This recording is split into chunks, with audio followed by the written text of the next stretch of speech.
우리 하나님의 말씀 보겠습니다. 하나님의 말씀은 누가복음 16장 16절에서 18절까지 말씀입니다. 누가복음 16장 16절에서 18절까지 말씀입니다.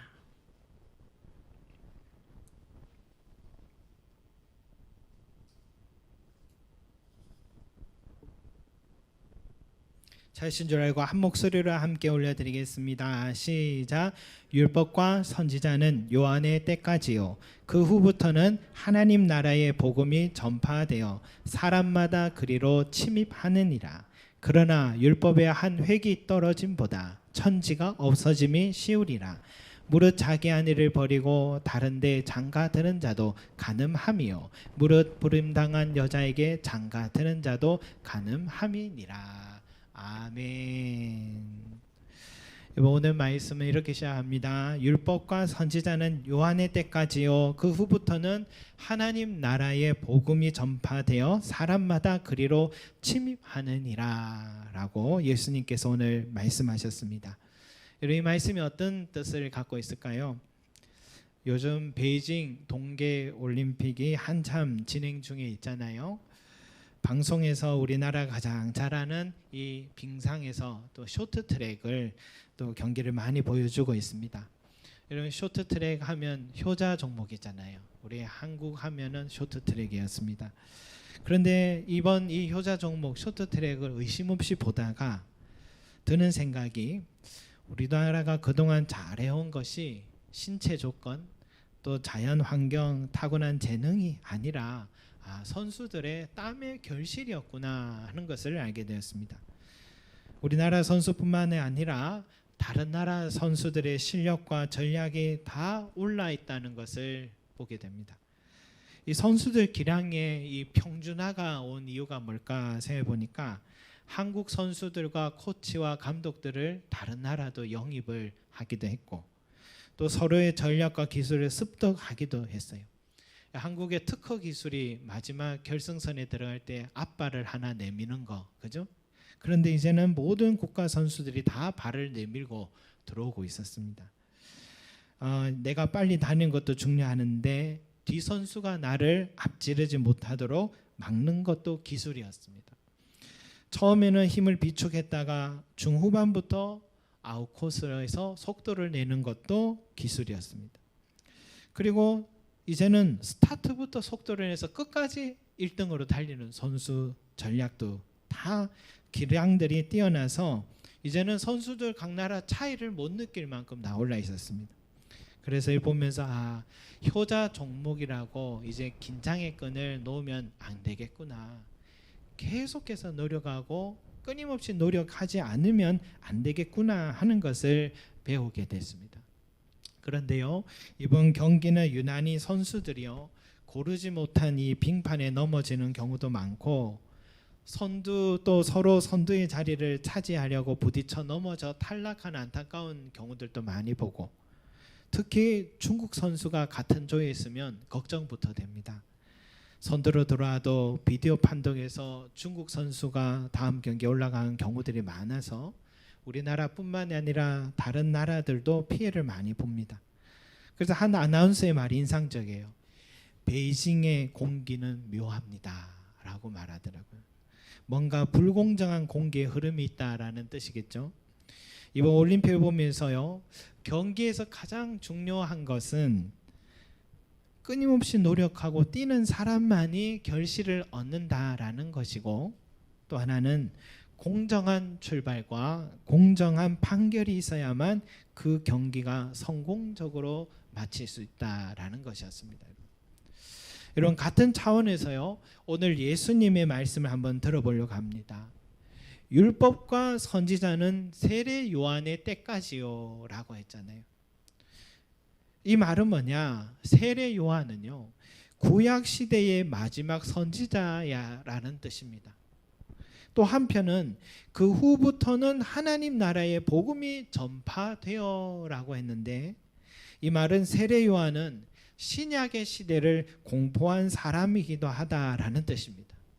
그가 제일 먼저 뭐라고 했습니까? 회개하라 천국이 가까이 왔느니라 라고 세례 요한이 제일 먼저 선포했습니다. 세례 요한은요, 하나님 나라의 복음을 제일 먼저 선포한 사람입니다. 즉 예수님의 시대를 알렸던 사람이에요. 그래서 그는 뭐라 합니까? 주의 길을 준비하라. 나는 물로 너에게 세례를 주거니와 그는 성령과 불로 너희에게 세례를 베푸실 것이다. 나는 그에게 신들매 풀기도 감당할 수 없노라. 보라, 하나님의 어린 양이로다. 그는 흥해야 하고 나는 쇠하여야 하리라면서 예수님께서 어떤 분이신지 정확하게 알려준 사람이 세례 요한이었습니다. 세례 요한은 신약의 시대, 즉 예수님의 시대, 성령의 시대를 선포한 출발선상에서 금을 그은 사람이다라고 말할 수 있겠습니다. 경기로 말한다면요, 선수들이 출발선상에서 기다리는 그 심판의 총포 소리와 같은 것이 세례 요한의 선포 소리였다 할 수 있겠죠. 세례 요한이 그어놓은 이 출발선상은요, 어떤 의미가 있을까요, 여러분? 16절 후반에 보니까 그 후부터는 하나님 나라의 복음이 전파되어 그 다음 사람마다 그리로 침입하느니라. 사람마다 그리로 침입하느니라 했습니다. 이 말은 세례 요한이 그은 그 선부터는 누구나 하나님 나라를 향해 달려갈 수 있고 누구나 하나님의 나라에 침입할 수 있는 자격을 얻게 되었다라는 뜻이었습니다. 이제부터는요, 매우 공정한 경기가 시작되었다라는 뜻입니다. 세례 요한 이전에는 어때요? 공정한 경주가 아니었습니다. 여러분, 베이징 올림픽에서 중국 선수들을 위한 심판들의 불공정한 판결로 인해서 더 많은 혜택이 중국 선수들에게 돌아갔듯이 세례 요한 시대까지는요, 천국에 들어가는 일도, 침입하는 일도 불공정한 심판이 존재했습니다. 이스라엘 사람들은 구원을 얻기 위해서 유대인이라는 혈통만 가져야지 구원을 얻는다라고 생각했습니다. 자국 우선주의잖아요. 그리고 율법을 문자 그대로 지켜야 했습니다. 얼마나 힘들었겠습니까? 그러나 세례 요한이 그어놓은 이 출발선 이후부터는요, 자국 우선주의를 뛰어넘어서 모든 열방에게 누구에게나 천국은 열려 있고 누구에게나 침입할 수 있는 은혜가 시작된 것입니다. 어떻게? 예수 그리스도에 관한 복음을 믿기만 하면 성령을 받아서 누구나 이 공정한 경기장에 참여할 수 있고 누구나 노력하면 전력 질주를 하기만 하면 천국에 들어갈 수 있는 공정한 심판도 결과도 얻을 수 있게 되었습니다.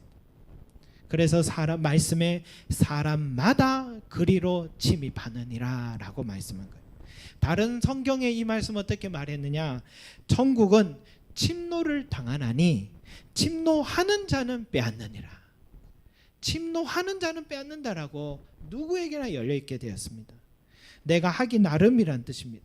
내가 천국을 얻기 위해서 성령의 도움을 받아 전력 질주하기만 하면 천국을 침노할 수 있게 된다는 복된 소식이 전해진 것입니다. 여러분, 그렇다면 어떤 노력이 필요할까요? 17절 말씀 우리 같이 한번 읽어보겠습니다. 17절 시작.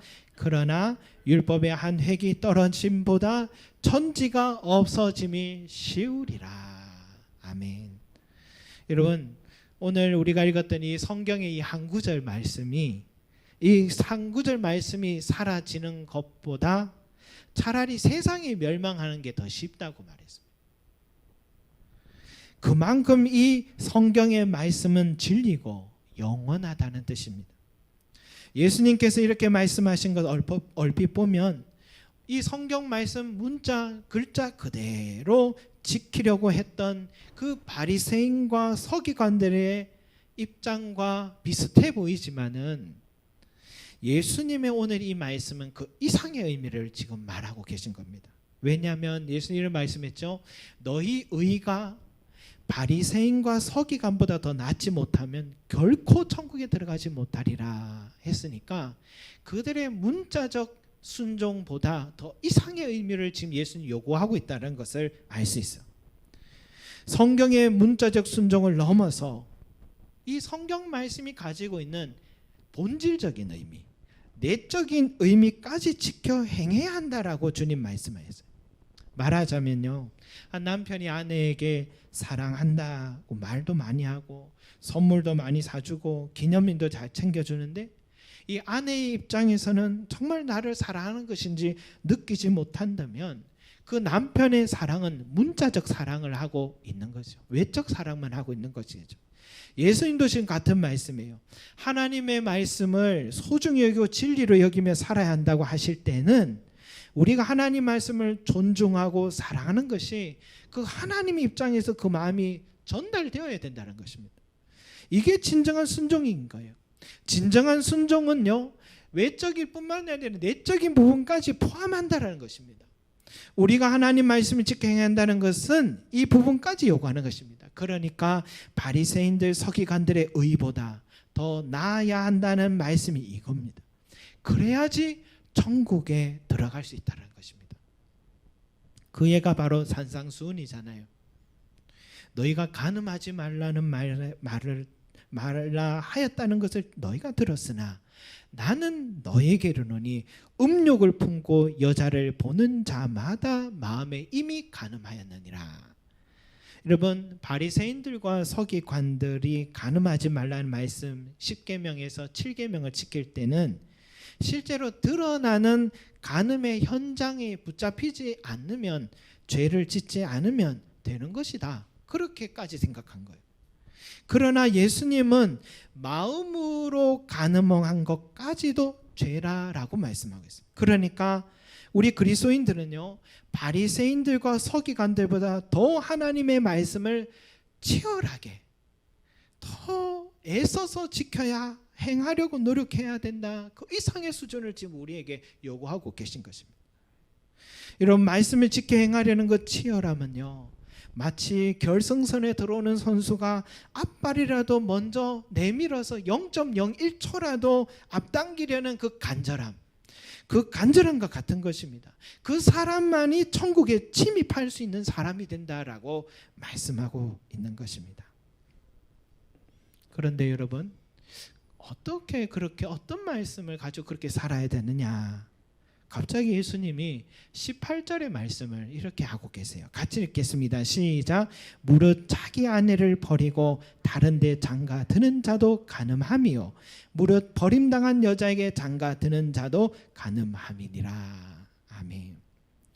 예수님이 지금 하나님의 말씀을 한 절 한 절을 소중히 여기고 그 내적인 부분까지 소홀히 여기지 말고 치열하게 지켜 행하려 노력해야 된다라고 하시면서 왜 갑자기 이 간음죄에 대해서 지금 말하고 있는 걸까?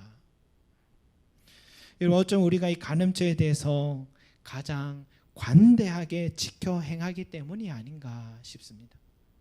대부분 그리스도인들은요, 나 외에 다른 신들은 섬기지 말라라는 계명 앞에는 나름 자신이 있어요. 예수님 믿고부터 절대로 점쟁이 찾아간 적도 없고 제사도 안 드렸고 다른 우상도 섬기지 않았죠.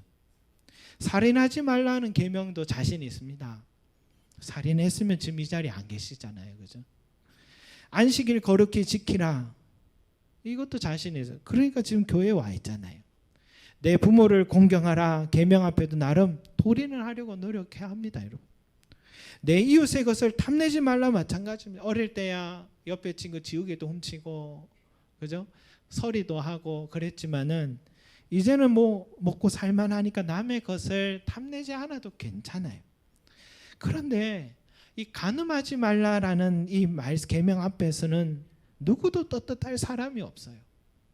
특히 예수님이 마음으로 음욕을 품는 것도 간음죄라고 하시니까 여기서 자유로울 사람이 아무도 없는 것입니다. 그래서 주님은 오늘 간음죄에 대해서 언급하신 것 같아요. 가장 어려운 계명이 7계명이고 가장 넘어지기 쉬운 계명이 7계명인 간음하지 말라라는 이 말씀이 아닌가 싶습니다. 이 얼마나 어려운 계명이면요, 다윗도 간음죄에 넘어졌습니다.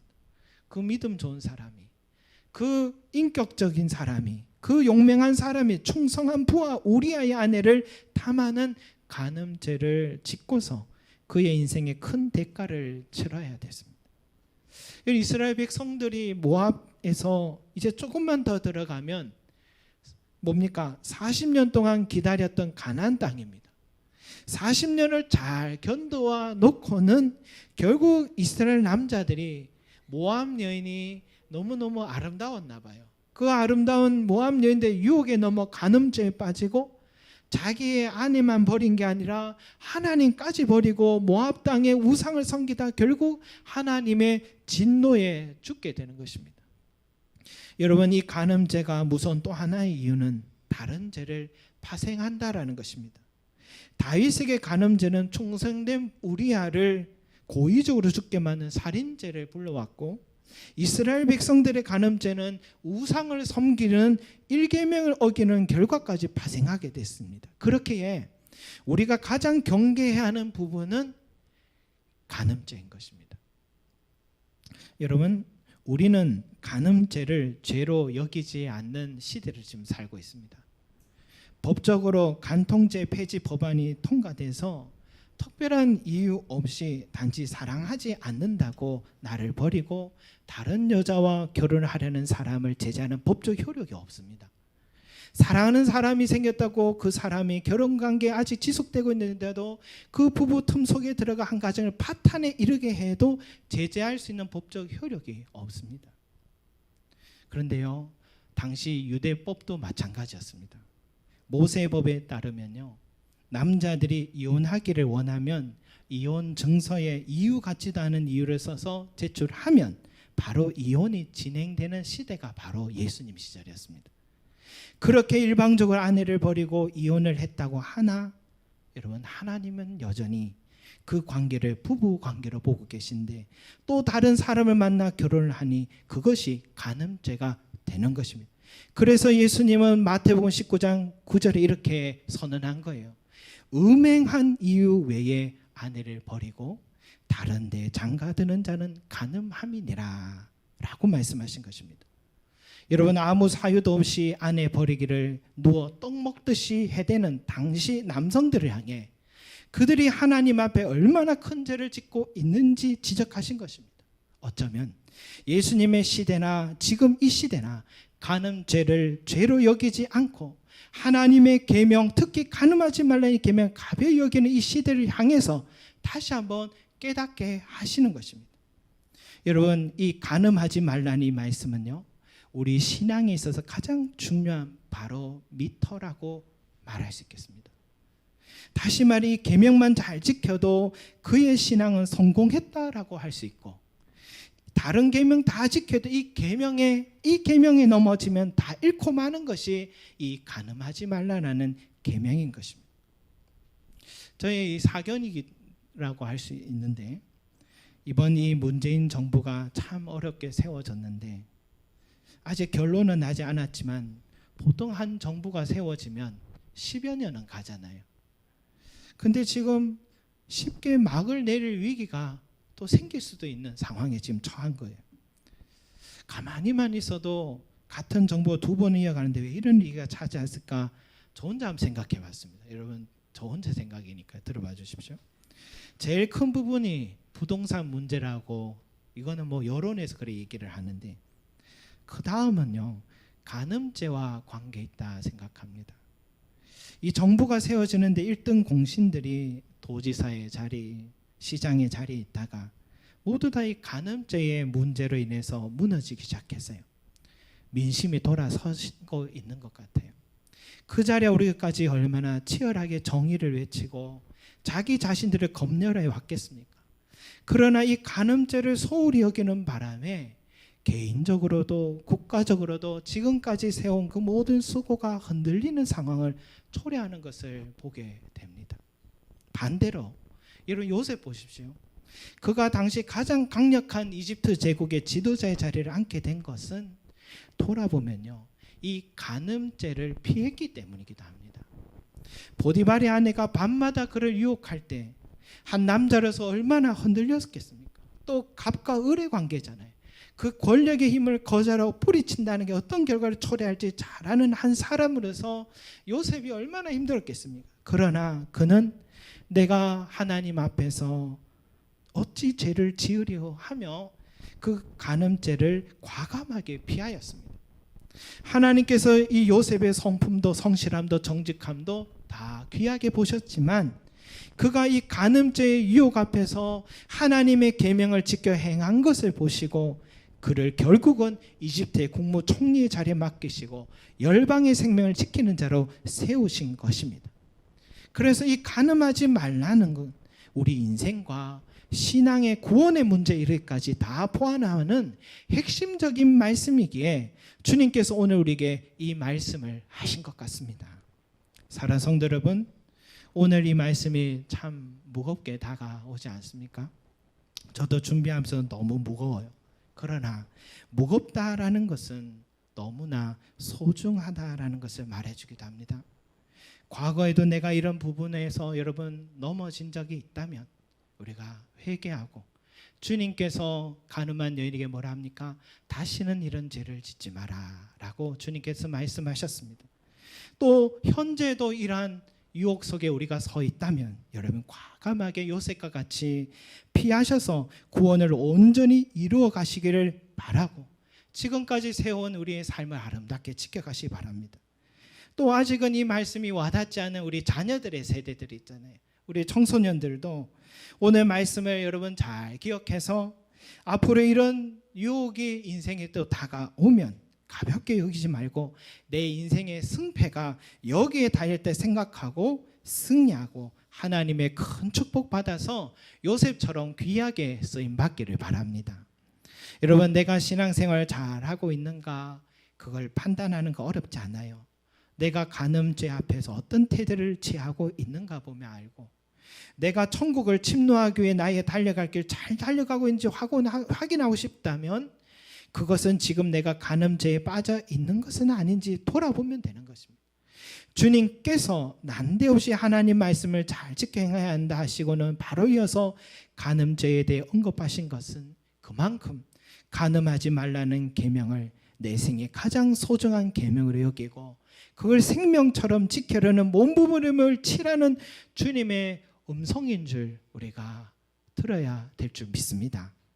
여러분 아무리 세상 풍속이 바뀌었다 해도 아무리 세상 법이 괜찮다 해도 우리는 하나님의 말씀을 가장 존귀한 뜻으로 받아서 간음하지 말라는 주님의 간곡한 부탁을 지켜 행하셔서 이 땅에서 요셉과 같이 하나님의 풍성한 은혜도 받으시고 이 세상을 떠날 때도 천국을 침노하시는 저와 여러분들이 되시기를 간절히 소망합니다. 아멘. 기도하겠습니다. 하나님 아버지 감사와 영광 올려드립니다.